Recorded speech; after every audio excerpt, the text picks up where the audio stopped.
Hello guys, welcome back to my YouTube channel. আপোনালোকক স্বাগতম জনাইছো মোৰ অন্য এটা ভিডিঅ'লৈ। আজি আপোনালোকক লৈ যাম মানে অনাগত যিবোৰ আজিতো বহাগ বিহু প্ৰায় শেষ হৈছেই আৰু গতিকে বহাগ বিহু শেষ হোৱাৰ পিছতে কি হয় অনুষ্ঠান প্ৰতিষ্ঠান হৈ থাকে। গতিকে সেই অনুষ্ঠান প্ৰতিষ্ঠান প্ৰতি লক্ষ্য ৰাখি পেলাই অনুষ্ঠানসমূহত মানে অংশগ্ৰহণ কৰিবৰ বাবে এটি নৃত্য দল সাজু হৈছে। বড়ো নৃত্য দল, জাকৈ নৃত্য, বড়ো জাকৈ নৃত্য, মাছ ধৰা নৃত্য। সেই নৃত্যটো ৰিহাৰ্চল কৰি থকা হৈছে ইয়াত। আপোনালোকক তাকে দেখুৱাবলৈ যত্ন কৰিম, আপোনালোকে চাই থাকক।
নৃত্যটো শিকাই থকা হৈছে। সেই বড়ো নৃত্যটোৰ যিজন কোচাৰ মানে যিয়ে মানে শিকাইছে ডান্সটো, নৃত্যটো যিজনে শিকাইছে তেওঁৰ লগত অলপ কথা পাতিম, আপোনালোকক চিনাকি কৰাই দিব ওলাইছোঁ।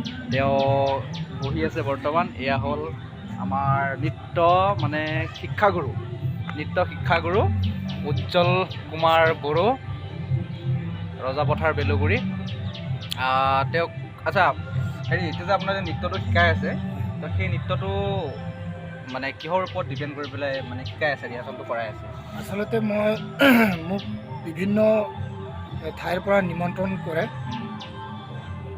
এই ঠাইসমূহৰ পৰা নিমন্ত্ৰণ কৰাৰ কাৰণে মই এনেকৈ প্ৰতিটো বছৰত মই এটা নৃত্য দল শিকাই লওঁ, কৃষ্টি দল শিকাই লওঁ।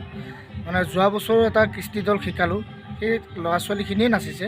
কিন্তু এইবাৰ আকৌ নতুনত্ব দিবলৈ কাৰণে মই এই মাছ ধৰা নৃত্য যিটো, এই নৃত্যটো মই শিকাই আছোঁ বৰ্তমান। মাছ ধৰা নৃত্যটো বৰ্তমান শিকাই আছে আৰু ন? তো এই নৃত্য দলটি পাৰ্টিকুলাৰলি এটা অনুষ্ঠানত নাচিবৰ কাৰণে শিকাই আছে নে বেলেগ বেলেগ জেগাত? নাই, এইটো মই এই বছৰৰ কাৰণে মই লৈ লৈছোঁ।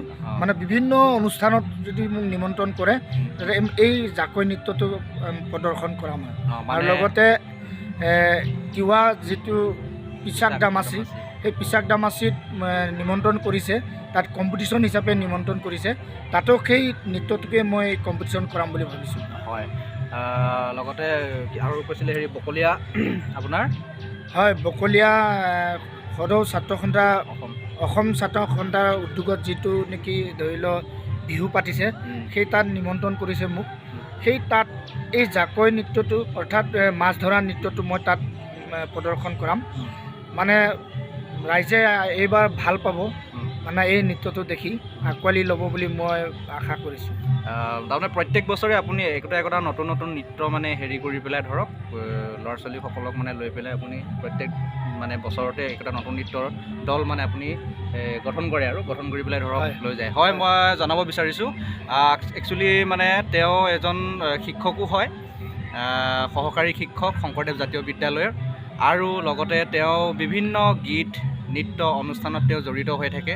আৰু এই কাৰ্বি আংলং জিলাৰ ৰজাপথাৰ অঞ্চলবাসীয়ে তেওঁক এজন শিক্ষক সহকাৰী শিক্ষক বা শিক্ষক হিচাপে চিনি পায়। তাৰ উপৰিও লগতে এজন মানে নৃত্যশিল্পী হিচাপেও তেওঁক চিনি পায় আৰু বিভিন্ন অনুষ্ঠান প্ৰতিষ্ঠানত তেওঁক বিচাৰক হিচাপেও আমন্ত্ৰণ কৰে আৰু বিভিন্ন অনুষ্ঠান প্ৰতিষ্ঠানত আমি দেখা পাইছোঁ তেওঁক যে তেওঁ জাজ কৰি আছে। আৰু তো সেয়াই মানে আপোনালোকক চিনাকি কৰাই দিছোঁ। উদূৰ ভৱিষ্যতে যদি কেতিয়াবা আপোনালোকৰ সিফালেও যদি মোৰ দূৰ দূৰণি কোনোবাই চাই আছে, ৰজাপথাৰ বাহিৰৰ কোনোবাই যদি চাই আছে, যদি আপোনালোকে আমন্ত্ৰণ কৰিম বুলি ভাবে তেওঁক বা তেওঁৰ দলটিক, তেওঁৰ নৃত্য দলটিক যদি আপুনি আমন্ত্ৰণ কৰিম বুলি ভাবিছে, তেতিয়াহ'লে আপোনালোকে নিশ্চয় তেওঁক মাতিব পাৰে, আপোনালোকে নিশ্চয় তেওঁক জনাব পাৰে।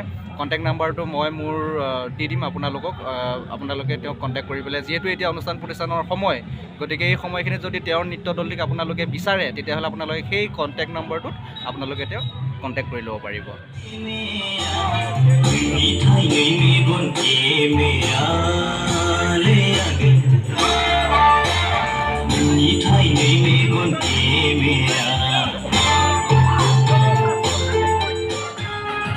এইফালে চলি আছে খানা, বিহু খানা ন, পুৰা বিহু খানা চলি আছে। দেখিছে পুৰা জলকীয়া গুৰি, বাপৰে জলকীয়া গুৰি একদম। আজি পুৰা খানা চেচ নেকি? কি গুচাই আছে? জলকীয়া গুচাই আছে নেকি? এইফালে একদম দেখিছে আপোনালোকে লাও আলু কাটি আছে, লাও আলু এয়া মাংস কাটি আছে, দেখিছে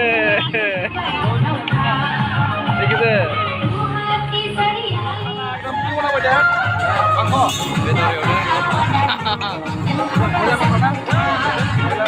দেখিছে একেৰাহে বইল হ'ব, বইল খানা দিওঁ না।